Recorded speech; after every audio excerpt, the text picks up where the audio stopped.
Ahmed Sékou Touré est né le 9 janvier 1922 à Farana, en Guinée, dite française à cette époque.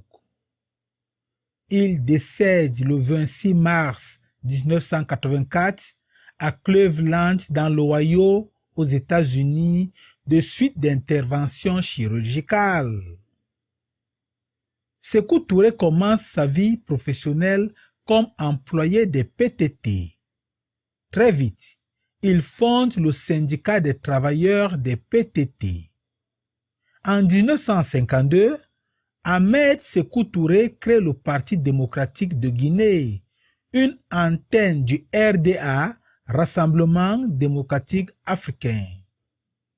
Sous le label de ce parti, Sékou Touré sera tour à tour maire de Conakry et député à l'Assemblée nationale française, puis vice-président du Conseil du gouvernement de Guinée. Sous ces casquettes, Sékou Touré va rentrer dans l'histoire comme l'Africain qui a dit non au projet de communauté proposé par De Gaulle. Le 2 octobre 1958, la Guinée accède à l'indépendance. Ahmed Sékou Touré en est le premier chef d'État. Oh, une présidence bien difficile. D'abord, les Français qui emportent tout ce qu'ils peuvent lors de leur départ. Ensuite, l'on remarque des tentatives d'assassinat à répétition sur la personne du président Sékou Touré, mais aussi du sabotage de la quasi-totalité des projets importants qu'il va initier. L'on peut aussi retenir de cette présidence de Sékou Touré une certaine paranoïa. En effet, il n'hésite pas à utiliser la justice guinéenne pour mettre à mort ses adversaires politiques. Pour mieux comprendre Ahmed Sékou Touré, nous vous proposons certaines de ces citations révélatrices de la personne.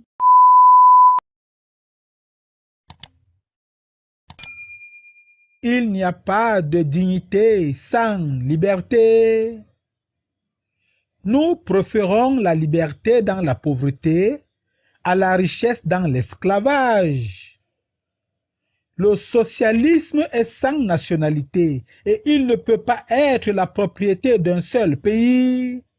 Nous avons toujours respecté les droits du peuple et les droits de l'homme. Je crois que le système démocratique guinéen est en avance sur la plupart des systèmes démocratiques en Europe. On en veut à la Guinée pour avoir dit non au général de Gaulle au moment du référendum. La Guinée a assumé ses responsabilités en toute conscience. Et cette situation singulière a été exploitée dans le but d'isoler la Guinée. Sur ce plan, je n'ai de compte à rendre à personne. Je ne connais aucun Français qui ait perdu la vie en Guinée. Je connais des ministres, des ambassadeurs guinéens qui se sont vendus aux puissances étrangères. S'ils ont la double nationalité, c'est leurs affaires. Pour moi, ce ne sont pas des Français, ce sont des Guinéens. Ils ont épousé des citoyennes françaises et ils ont eu ainsi la double nationalité par rapport à votre législation. Mais pour moi, ce sont des Guinéens. Ils sont français pour vous. Dites les 8 Guinéens sont condamnés par le peuple guinéen. Ils ont été exécutés. Alors, vous croyez que la logique, c'est pour la France? La logique n'existe pas pour l'Afrique. Le sentiment patriotique n'existe pas pour la Guinée. La notion de patrie n'existe pas. Nous voulons faire l'amitié. Tenons compte de l'identité et aussi de la différence. L'identité, notre commune volonté à coopérer sur la base de l'égalité. Dans l'intérêt de la France et de la Guinée.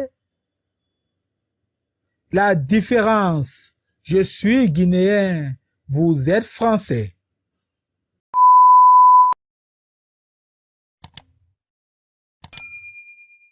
Si ce travail vous a intéressé, merci de liker, merci de vous abonner.